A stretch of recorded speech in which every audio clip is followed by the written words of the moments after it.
Hey everyone! Today we're diving into Wake Up Dead Man, a Knives Out mystery, the 2025 third installment in Rian Johnson's beloved murder mystery series. This time we're not just solving a whodunit, we're exploring faith, morality, and the very nature of truth, all wrapped in a cleverly twisted, gothic-flavored tale.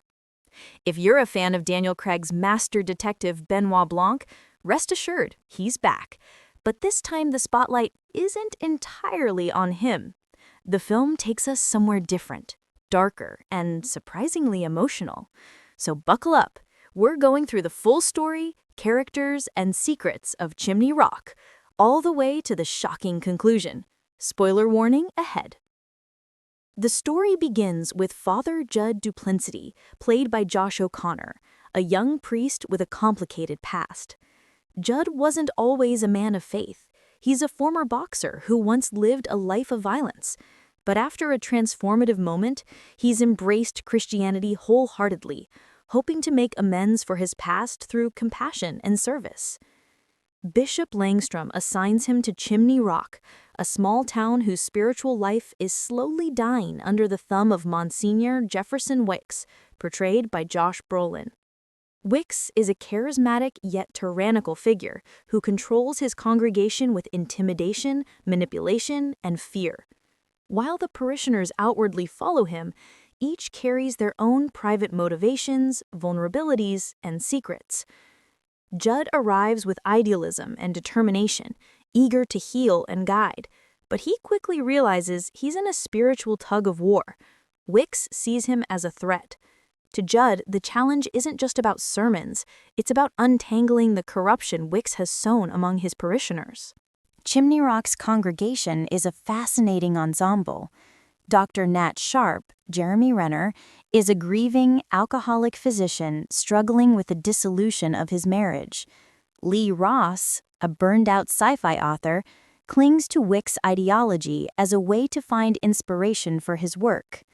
Simone Viviane, a former cellist, desperately seeks a miracle to cure her chronic illness and has given her savings to the church. Vera Draven and her son Cy Draven have complex personal and political motivations for attending. Martha Delacroix is the loyal right hand of Wicks, keeping the church functioning and enforcing his vision. Samson Holt assists Wicks and enforces his control, quietly intimidating the parishioners. Each of these characters is hiding something, secrets, regrets, ambitions, and they all become part of the central mystery.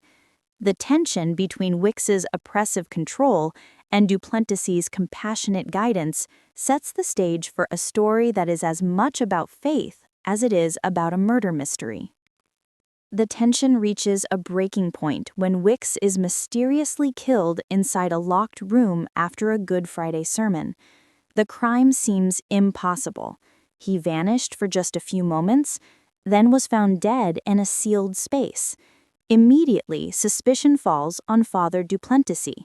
After all, he had both motive and opportunity. But the truth is never simple in a Rian Johnson film. This is where Benoit Blanc comes in. Unlike the previous films, Blanc doesn't dominate the first act. He appears 40 minutes in, letting us immerse ourselves fully in Jud's perspective and the struggles of Chimney Rock. But once he enters, he begins unraveling the mystery with his signature Southern charm and razor-sharp observation skills. Blanc and Duplenticy form an unlikely partnership.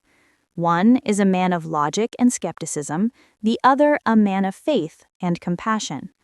Their interactions become the emotional and thematic core of the film, exploring not only the mystery, but also deeper questions about morality, belief, and forgiveness.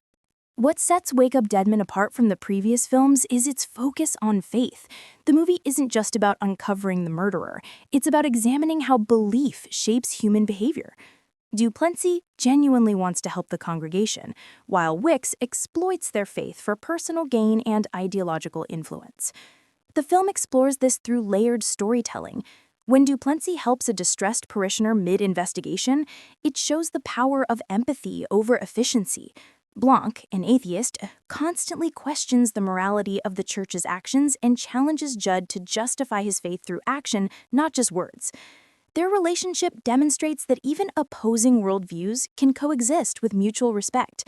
A lesson as timely as it is poignant in today's divided world. As the investigation unfolds, every member of Wick's inner circle comes under scrutiny. Dr. Nat Sharp hides bitterness and vulnerability. Lee Ross is addicted to conspiracy and ideology, easily manipulated by Wicks. Simone Vivant embodies the desperation of faith, willing to give everything for a miracle. Vera and Cy Draven represent the intersection of personal loyalty and political ambition. Martha and Samson guard Wicks's secrets and control the flow of information. Rian Johnson cleverly uses each character not just as a suspect, but as a reflection of different human motivations: fear, greed, ambition, faith, and guilt, all woven into the central mystery. As expected from a Knives Out film, the story twists and turns in ways that keep you guessing. Johnson layers red herrings, subtle clues, and intricate character dynamics to create a puzzle that's as fun to solve as it is shocking. O'Connor's Jud Duplenticy shines here. He's empathetic, flawed, and unpredictable. One moment you're convinced he's innocent. The next, you wonder if his violent past has come back to haunt him.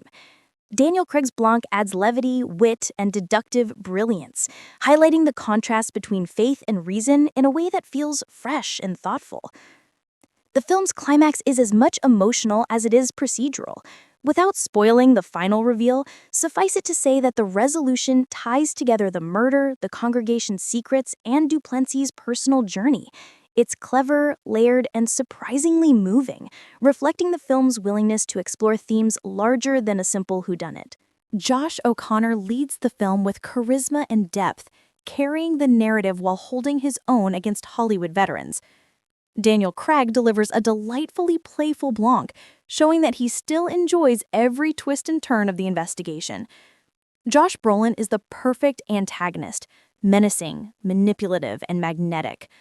Glenn Close as Martha Delacroix is formidable, commanding attention in every scene she's in. Jeremy Renner, Andrew Scott, Kaylee Spaney, Kerry Washington, and Daryl McCormick all contribute meaningful performances, even if some are underutilized. Together, the cast balances humor, tension, and emotion, making Wake Up Dead Man both entertaining and thought-provoking.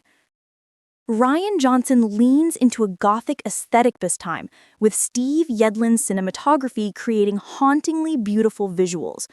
Nighttime scenes in the church, dimly lit corridors, and shadowed interiors evoke suspense and atmosphere, reminiscent of Edgar Allan Poe's work. Nathan Johnson's score underscores every moment, balancing tension with whimsy and ensuring the film never feels dull despite its intricate plot. Wake Up Dead Man, a Knives Out mystery, is more than just a whodunit. It's a story about faith, morality, redemption, and human imperfection. While it takes a slower pace than previous entries and focuses heavily on Jud Duplenticy, it remains a thoroughly entertaining, clever, and at times deeply moving mystery.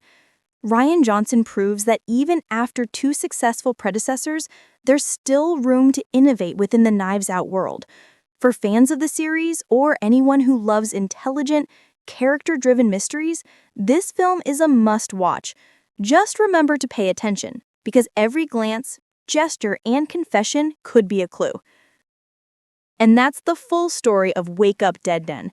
What did you think of the twist between faith and reason? Did you see the ending coming? Drop your thoughts in the comments. And don't forget to like and subscribe for more deep dives into your favorite films.